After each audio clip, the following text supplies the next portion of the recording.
with you all. This is a poem that I did on IRE FM, and it's called The Elevator. And as I do this poem, I just want each and every one of you all to reflect on your life the way it is today, the way it was, and the way it ultimately is going to be. Somebody say the elevator. The elevator. There's this elevator, right? It's full of people. Some family, some friends, some strangers, but you're all in the basement. See, the basement represents that brand new idea that was blessed to be manifested in your mind. But by the time you share your idea with the 10 people standing in the elevator next to you, some of them get the hell out before the door even closes. Sort of like those so-called friends. The ones who you thought would be there through thick and thin, down to the end, didn't even make it to the first floor. The door closes. The elevator rises. Much to your surprise, you're making progress. The bell rings, you're at the first floor. The door opens, and guess what happens next? Those childhood friends, well, they got goals of their own. Time for you to be strong, because you're going to lose some of these friends during this ride and feel alone. But as they walk out, a few more friends walk in. You started off with 10, and now you're down to 8. Now one of the new friends who just walked in pressed floor 2. So you know what that means. The next time the elevator door opens, they'll be going 2. But before they left, they introduced you to one of their friends who became your friend. Then y'all became close like kin. The door opens at floor 2. You lose a few, but one man walks in, and he becomes your boyfriend. And now we're down to 7. Now only 4 out of the 7 are the original occupants that you begin with. In all, there are 2 strangers, one cousin, one friend, your mom, and a boyfriend. Now the elevator passes floor 3. Seems like life is finally looking up. But just as soon as you get comfortable, you're at the 4th floor and the door opens up. You're staring death right in the face. Quickly you step back, he reaches in his arm and unexpectedly takes your mom. Everyone in the elevator consoles you. But this takes an emotional toll on you and your relationship.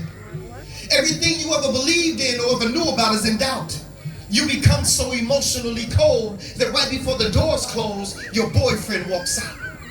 What's to expect by floor 5? Now what just happened on the 4th floor was a game changer. But before floor 5 arrives, you will lose one of those strangers. But before he leaves, he whispers to you, "There's something that I hope that you see." She said, "What's that?" That God wants you to go through everything that you're going through in order for you to get to where it is he wants you to be. Only 1 more floor to go.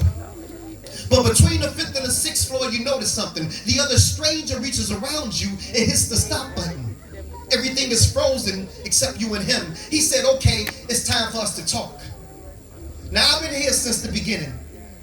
And I've seen everything that happened, and not once did you ever acknowledge me. I even gave you words of encouragement when you lost your mommy. I thought at that point you would want to get to know me. Look around. Out of the 10 that you started out with, there's only a few. Now you have a choice or 2. You can continue on. Use the experience of what you've been through to help heal, or you can do what you've been thinking, go on that person, take those pills. She said, "No, I want to live." Well, then you need to learn how to forgive. She now knew who she was talking to. She takes a deep breath and asks for forgiveness, but he said, "I'll forgive you when you learn how to forgive yourself." He pressed the button.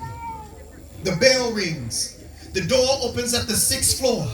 To your surprise, your ex-boyfriend is standing there, offer you his hand. You turn right around, look at that man right in the face, and smile. See, out of the many people that have come into your life, you've already lost the majority. Expect for the ones closest to you to disappoint you, let you down, betray you, but don't you change, stay you. And at the end of the day, when you place your family and friends before God, he will remove them to show you that he's a jealous God. And none should be placed before him. Trust him to know that he will replace everything stolen, restore everything lost, and heal everything broken. See, in life, you're going to have some knockdowns on the way up. But it's not about how many times you get knocked down. It's about how many times you get back up. Thank you, Jamaica. I love y'all. Thank y'all so much.